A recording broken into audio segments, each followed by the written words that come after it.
بسم اللہ الرحمن الرحیم۔ اصل جنگ کیا ہے؟ بیت المقدس تین مذاہب کی مقدس جگہ، مسلمانوں کا قبلہ اول، عیسائیوں کے لیے یسوع کی جائے ولادت، یہودیوں کے لیے ہیکل سلیمان۔ شروع کرتے ہیں حضرت ابراہیم علیہ السلام سے، جن کے دو بیٹے تھے، اسماعیل علیہ السلام اور اسحاق علیہ السلام۔ اسحاق علیہ السلام کے بیٹے تھے حضرت یعقوب علیہ السلام۔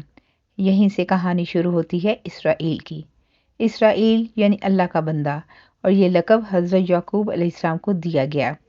حضرت یوسف علیہ السلام نے جب کفیل مصر بنے تو آپ کو حکم ہوا کہ اپنے تمام خاندان یعنی آل یعقوب کو مصر بلایا جائے، اور مصر کی سرزمین کا ایک مخصوص حصہ ان کے لیے مختص کیا گیا، اور اللہ کی طرف سے کہا گیا کہ اے آل یعقوب، اس سرزمین میں تمہارے لیے برکتیں ہیں۔ حضرت یوسف علیہ السلام 12 بھائی تھے، اسی لیے اللہ تعالیٰ نے ان کے لیے 12 چشمے جاری کیے، اور یوں اس سرزمین کا نام حضرت یعقوب کے لقب سے اسرائیل پڑ گیا، جسے آج یروشلم بھی کہا جاتا ہے۔ آپ کی نسل سے کم و بیش 70,000 انبیاء کرام آئے۔ حضرت یوسف کے بھائی یہودا کی نسل آگے بڑھی تو اس میں سے آنے والے تمام بنی اسرائیلی یہودی کہلائے۔ وقت گزرتا گیا اور حضرت موسیٰ علیہ السلام کا دور آیا۔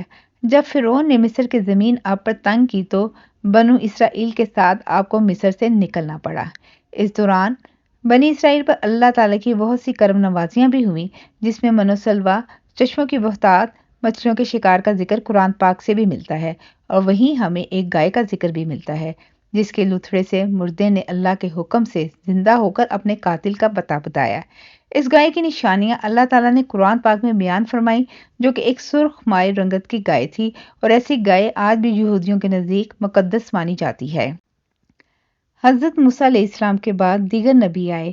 اس دوران میں حضرت موسیٰ علیہ السلام اور ان کے دور کی کچھ باقیات، تورات، من و سلوہ کا کچھ حصہ بنی اسرائیل نے ایک صندوق میں محفوظ کر لیا۔ یہ اللہ کی طرف سے حضرت آدم کو دیا گیا۔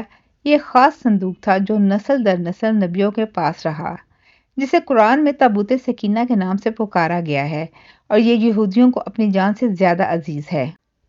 حضرت داؤد نے جب جالوت کو ہرا کر اس سے تابوت سکینہ حاصل کیا تو یوں بنی اسرائیل نے انہیں نبی تسلیم کر لیا، اور حضرت داؤد علیہ السلام نے اس صندوق کی حفاظت کے لیے ایک ہیکل تعمیر کروانا شروع کیا، جو کہ ان کی زندگی میں مکمل نہ ہو سکا۔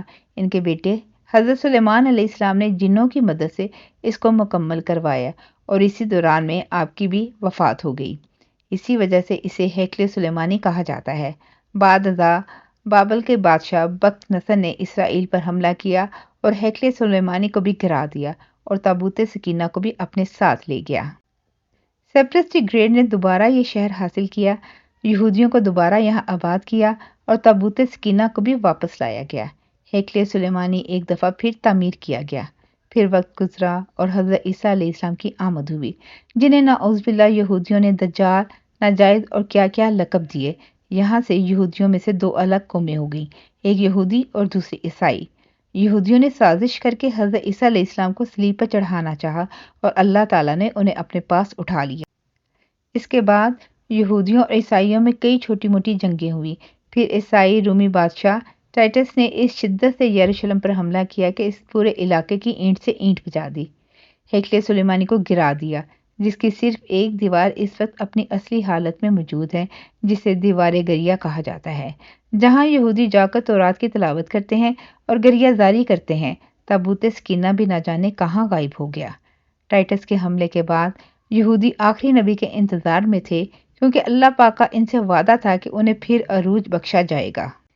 اس وعدے کا ذکر سورۃ بقرہ میں بھی موجود ہے کہ اے بنی اسرائیل، ان نعمتوں کو یاد کرو جو تم پر کی گئیں، اور اپنا وعدہ پورا کرو، ایمان لاؤ تاکہ ہم بھی اپنا وعدہ پورا کریں۔ قیامت کی نشانیوں میں سے ایک نشانی یہ بھی ہے کہ ہیکل سلیمانی کی 3 دفعہ تعمیر ہوگی، جو کہ 2 دفعہ ہو چکی ہے۔ یہودی اپنے مسیحا اور آخری نبی کے انتظار میں تھے کہ ٹائٹس کے حملے کے 500 سال بعد نبی آخر الزماں کی ولادت ہوئی۔ یہاں یہودیوں کو یہ جھٹکا لگا کہ سارے نبی حضرت اسحاق کی نسل سے ہیں، تو آخری نبی حضرت اسماعیل کی نسل سے کیوں کر آ گئے، اور انہوں نے ایمان لانے سے انکار کر دیا۔ مسلمانوں کے لیے بھی وہ انبیاء کی ہی نشانی تھی، اسی لیے ہیکل سلیمانی کو بیت المقدس کا نام دیا گیا۔ اسلام کے آغاز میں یہودیوں کو قائل کروانے کی خاطر ہی بیت المقدس کی جانب منہ کر کے نماز ادا کرنے کا حکم ہوا، کیونکہ یہودی اسی طرف منہ کر کے عبادت کیا کرتے تھے۔ 17 ماہ بعد ہماری عبادت کا رخ بیت المقدس سے بیت اللہ کی جانب موڑ دیا گیا، کیونکہ مسلمانوں کا شروع سے قبلہ اول وہی رہا جسے پہلے حضرت آدم اور پھر حضرت ابراہیم نے تعمیر کیا۔ حضرت عمر رضی اللہ تعالیٰ عنہ کے دور حکومت میں اسرائیل یعنی یروشلم پر عیسائیوں کا قبضہ تھا۔ بیت المقدس کے ہی احاطے میں انہوں نے گرجا گھر تعمیر کیا ہوا تھا اور عین تابوت سکینہ والی جگہ وہ گند پھینکا کرتے تھے یہودیوں کی نفرت میں۔ یروشلم کی فتح کے وقت جب حضرت عمر وہاں گئے تو عیسائیوں پر برہم ہوئے، وہاں صفائی کروا کے مسجد تعمیر کروائی اور قرآن میں موجود معراج والے واقعے کی نسبت سے اس مسجد کو اقصیٰ کا نام دیا۔ یہودیوں کی دیوار گریہ بھی اسی احاطے میں موجود تھی، تو زائرین کی حیثیت سے انہیں بھی وہاں آنے کی اجازت دے دی گئی۔ خلافت عباسیہ تک یروشلم ایک مسلم شہر رہا۔ اس کے بعد عیسائیوں نے دوبارہ یروشلم پر حملہ کر کے اس پر قبضہ کر لیا۔ صلاح الدین ایوبی نے عیسائیوں کے خلاف 50 سے زائد جنگیں کر کے بیت المقدس کو دوبارہ حاصل کیا اور پھر 700 سالوں تک یہ خلافت عثمانیہ کے زیر سلطنت رہا۔ یہودیوں کو بھی دیوار گریہ تک اپنے مذہبی اقدامات کی آزادی رہی اور یہودی آہستہ آہستہ پھر یروشلم میں آباد ہونا شروع ہو گئے۔ اس دوران میں کئی بار انہیں خلافت عثمانیہ کے سلطان کو پیسوں کے عوض یروشلم انہیں سونپنے کا لالچ دیا، لیکن ناکام رہے، اور پھر دوسری جنگ عظیم میں عیسائی سپاہی ہٹلر نے چن چن کر یہودیوں کو مارا۔ قریباً 60 لاکھ کے قریب یہودیوں کا قتل عام کیا گیا اور یہ در بدر بھاگنے پر مجبور ہو گئے۔ اس دوران میں انہیں یہ اندازہ ہو چکا تھا کہ انہیں اب خود اپنی پہچان بنانی ہے، اور بائبل میں موجود یہودیوں کے آخری عروج سے قبل والی کئی نشانیاں بھی ظاہر ہو چکی تھیں، اور وہ یہ تسلیم کر چکے تھے کہ ان کا آخری مسیحا اب دجال ہوگا، جس کی بدولت پوری دنیا میں ان کا دوبارہ بول بالا ہوگا۔ انہوں نے برطانیہ سے ساز باز کر کے خود کو الگ ریاست تسلیم کروا لیا۔ یوں اسرائیل نے باقاعدہ ایک ملک کی صورت میں دنیا کے نقشے پر ابھرا۔ پھر آہستہ آہستہ انہوں نے فلسطین اور دیگر مصری علاقوں پر بھی قبضہ کر لیا۔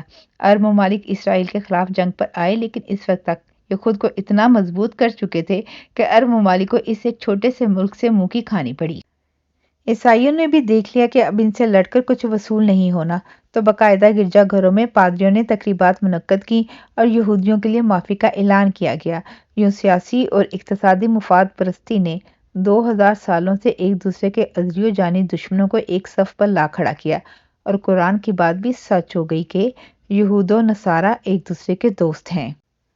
یہودیوں کے عقائد کے مطابق وہ ہیکل سلیمانی کی حفاظت نہیں کر پائے تو خود کو قصوروار کہتے ہیں، خود کو سزا دینے کے لیے زنجیروں اور چمڑے سے پیٹتے ہیں اور دیوار گریہ کے پاس آہوزاری کرتے ہیں۔ وہ ایمان رکھتے ہیں تیسری بار انہیں پوری دنیا پر حکمرانی حاصل ہوگی۔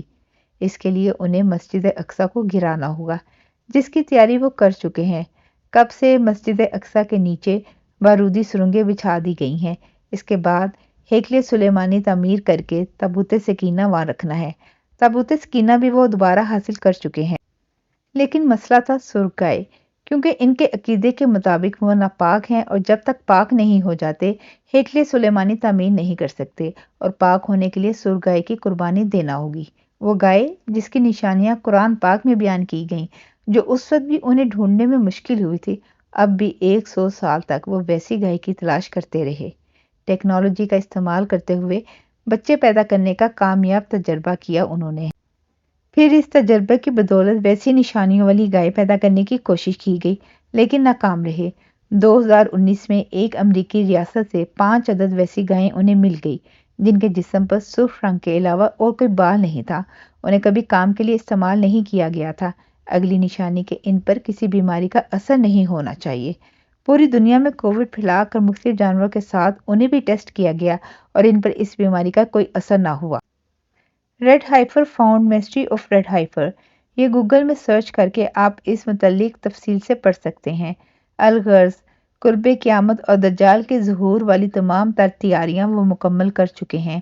اپنی مرضی کے ڈاکٹر، انجینئر، بچے پیدا کرنا، 9D ٹیکنالوجی کی مدد سے ایک جگہ ہوتے ہوئے کئی جگہ موجود رہنا، اپنی مرضی کے موسم بنانا، جب چاہو بارش برسا دینا، چند دنوں میں پوری دنیا گھوم لینا، یہ سب دجالی نشانیاں ہیں، جو آج کے دور میں کوئی مشکل کام نہیں ہے۔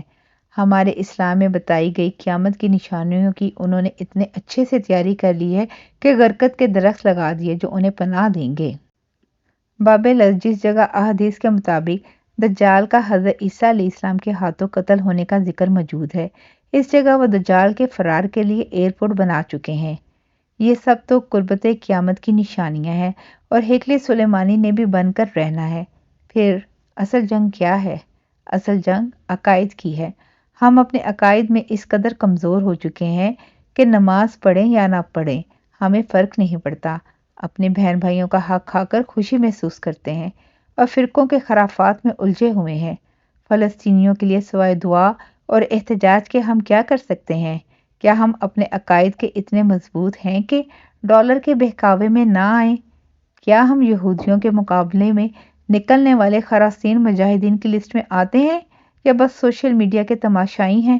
اگر آج دجال ظاہر ہو جائے اور توبہ کا دروازہ بند ہو جائے تو ہماری آخرت کے لیے کیا تیاری ہے؟ سوچ کر جواب ضرور دیجیے گا۔ جزاک اللہ خیر۔